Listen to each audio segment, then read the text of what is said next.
Then students, अब आपने chemical reaction और केमिकल रिएक्शन का बैलेंस समझा और जाना कि किस तरह से हम केमिकल रिएक्शन को बैलेंस कर सकते हैं। आफ्टर दैट हमारे पास एक बहुत ही इम्पोर्टेंट टॉपिक है जिसका थियोरेटिकल पोर्शंस में ज़्यादातर यूज़ होता है और एग्जामिनेशंस में ये इम्पोर्टेंट टॉपिक्स के अंदर आते हैं। ध्यान से समझिएगा। टॉपिक है हमारा types of chemical reaction. Class 9 में हमने केमिकल रिएक्शंस के बारे में और उनके एलिमेंट्स के बारे में जाना था कि यहाँ पर एटम जो रहते हैं उनका एटॉमिक नंबर, एटॉमिक मास वगैरह आपने सब ने ये सब लिखा था और समझा था। अब आपको ये देखना है कि जनरली जो एटम है या सब्सटेंस हैं जब वो एक या एक से ज़्यादा आपस में मिलते हैं तो कितने तरह से वो रिएक्शंस हो सकती है, यहाँ हम ये देखने जा रहे हैं। सबसे पहला टाइप हमारे पास रहेगा कॉम्बिनेशन रिएक्शन। सो एक कॉम्बिनेशन रिएक्शन कैसे वर्क होता है ये आप समझेंगे। Generally it is a reaction in which two substance combine to form a third where A and B can either elements और कंपाउंड, जहाँ दो एलिमेंट्स को मिलाया जाता है। हम एक एग्जांपल ले रहे हैं। जनरली कोल फॉर्मेशन में जब हम कोल को बर्न करते हैं तो कोल में से हाइड्रोजन ऑक्सीजन दोनों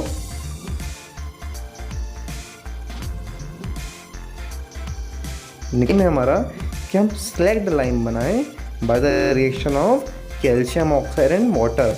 तो CaO जैसे आप लेफ्ट साइड में हमारी बुक में देख पा रहे हैं CaO, और हमको H2O से CaOH ट्वाइस एक्वस और उसमें हीट निकलती है वो बनाना है। देखिए प्रैक्टिकल कैसे होता है स्टूडेंट। यहाँ हमने कैल्शियम ऑक्साइड को डाला और फिर उसमें क्या डाला, लिक्विड में पानी डाला। तो इस तरह से H2O जब डाला गया तो जब इस बिकर के अंदर हमने इसको टच करके देखा तो इसका टेम्परेचर बढ़ रहा था।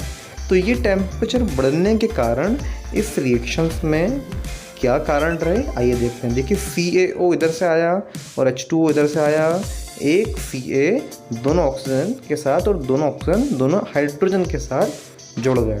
इस तरह से यहाँ पर क्या बन गया, कैल्शियम हाइड्रोक्साइड या स्लैग्ड लाइम। और स्लैग्ड लाइम को जनरली सिंगल प्रोडक्ट में कॉम्बाइन करा गया है, मतलब दो मिले और एक बना तो एक कॉम्बिनेशन हुआ, दो मिले और केवल एक बना तो एक कॉम्बिनेशन रिएक्शन हुई।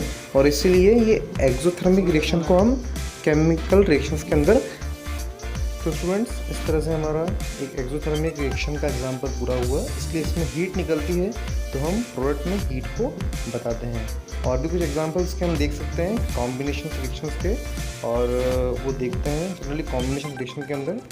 तो समझ में आता है हमें कि जब हम जनरली किसी भी एटॉमिक ऑर्बिट या एटॉमिक सब्सटेंस के जैसे कोल है उसको जब एयर के ऑक्सीजन से हम रिएक्ट करते हैं तो C में ऑक्सीजन आ जाते हैं और उस तरह से एक्सोथर्मिक हीटिंग होती है। वैसे रेस्पिरेशन में वो भी एक एक्सोथर्मिक प्रोसेस है जिसमें जब हम ऑक्सीजन अंदर लेते हैं तो कार्बोहाइड्रेट्स उसके बाद दो होकर ग्लूकोज बनाते हैं। देखिए कैसे C6H12O6 ये ग्लूकोज है और जब वो O2 से मिलता है तो 6CO2 और 6H2O इस तरह से बनाता है।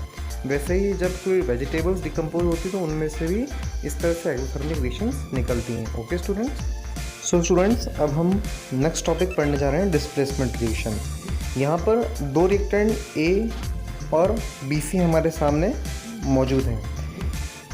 एक एलिमेंट C में से निकलकर दूसरे वाले एलिमेंट A में जुड़ गया। तो जब ऐसा ट्रांसफ़र हुआ तो A प्लस BC हमारा AB प्लस C बना।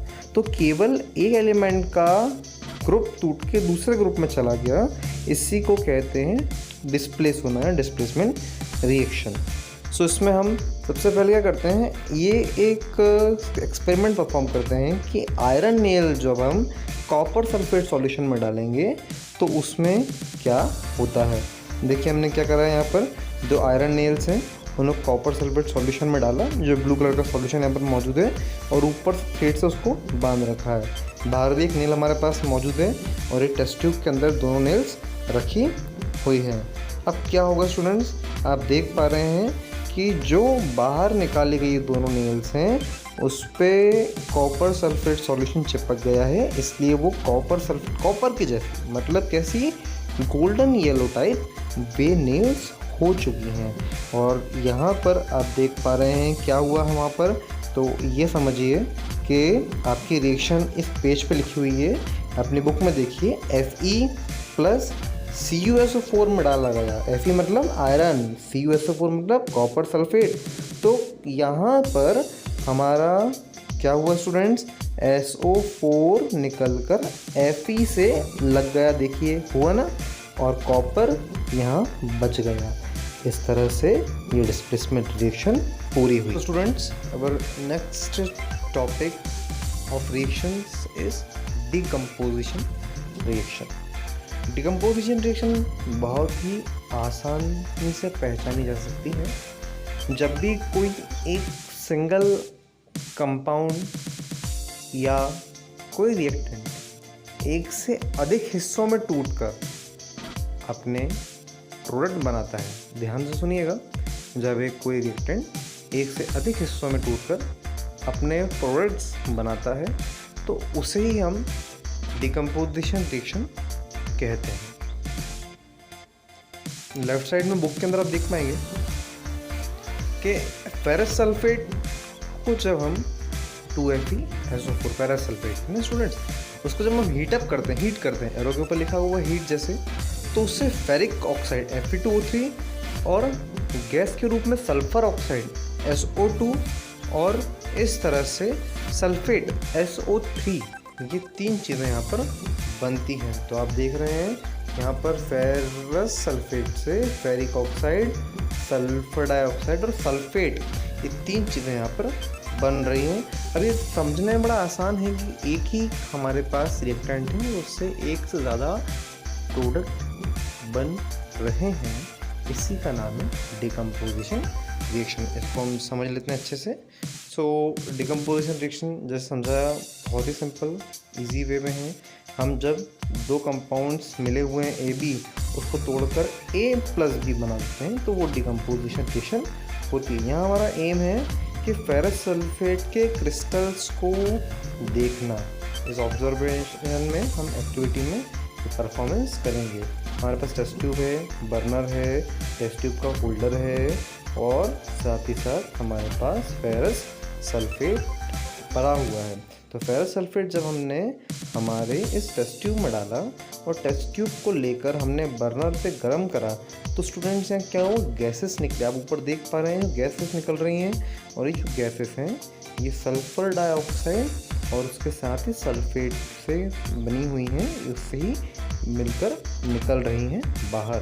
तो यहाँ पर आप रिएक्शन समझिए, 2FeSO4 है, Fe2O3 एक टूटा, ये बुक में आप लिखिएगा ज़रूर स्टूडेंट्स, है ना। तो SO2 साथ में आया और एक SO3 साथ में आया। इस रिएक्शन के अंदर FeSO4.7H2O जनरली जो पाउडर रहता है मेनली वो अपना पहले वाटर लूज करता है और उसके कलर ऑफ क्रिस्टल भी चेंज होते रहते हैं, ये आप बात ध्यान रखिएगा। तो इस तरह से फेरस सल्फेट से क्या बना, फेरिक ऑक्साइड Fe2O3 और यहाँ पर सल्फर डाइऑक्साइड और आखिरी में क्या बना हमारे पास, सल्फर ट्राइऑक्साइड भी इसे कहते हैं क्योंकि इसमें 3 ऑप्शन मौजूद हैं। Okay, so students the next type is double displacement reaction. Double displacement reaction अब काफ़ी आसान हो गया है समझने के लिए।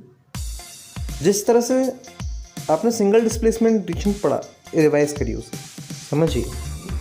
वहाँ पर आपने एक कपल को, जो 2 एटम पास में थे, उसमें से एक को निकाला और सिंगल वाले से मिला दिया, तो डिस्प्लेसमेंट हो गया वहाँ पर, डिस्प्लेसमेंट रिएक्शन वहाँ पर पूरा हो गया।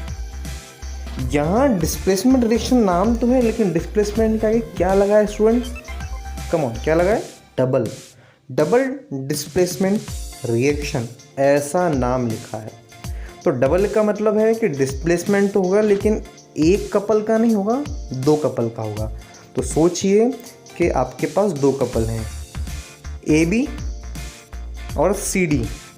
तो AB साथ में है और CD साथ में है, तो A निकलकर B से जाएगा किसके पास, B के पास, और B निकल कर किससे मिल जाएगा, C के पास। मतलब दोनों कपल टूट के वापस रीअरेंज हो गए हैं। इसको डबल डिस्प्लेसमेंट का शब्द दिया जाता है। देखिए कैसे वर्क करता है, बड़ा इजी है, फास्टली आप समझ जाएंगे। आपको यहाँ पर डबल डिस्प्लेसमेंट रिएक्शन में ये ऐसी रिएक्शन है जिसमें पॉजिटिव आयन दो कंपाउंड के बीच में एक्सचेंज होते हैं, और this reaction general takes place between two ionic compound in aqueous solution. ये ध्यान रखिएगा। देखिए ए बी सी डी निकाला, ए और डी, और निकाला बी और सी, लिख दिया। ए और सी दोनों माइनस कैटायन, बी और डी दोनों प्लस एनायन। ये थोड़ा सा समझने योग्य बात हुई। माइनस माइनस और प्लस प्लस वाले जो होते हैं वही मिलते हैं। अब फॉर्मेशन ऑफ बेरियम सल्फेट करना है सोडियम क्लोराइड से। यहाँ पर बेरियम क्लोराइड और हमारा सोडियम क्लोराइड और बेरियम सल्फेट बनेगा। आप बुक में भी देख पाएंगे। हमारे पास दो बिकर्स हैं, एक के अंदर हमने सोडियम सल्फेट लिया है और राइट साइड में हमने बेरियम क्लोराइड लिया है। जब इन दोनों बिकर्स को जब हम दोनों इन टेस्ट ट्यूब्स को निकाल कर एक दूसरे से मर्ज कर देंगे तो आप देख पा रहे हैं सोडियम सल्फेट और बेरियम क्लोराइड एक ही टेस्ट ट्यूब में मिल गए हैं। इनके मिलने से क्या होगा स्टूडेंट्स, यहाँ पर बेरियम सल्फेट और सोडियम क्लोराइड बन जाएगा। देखिए कैसे।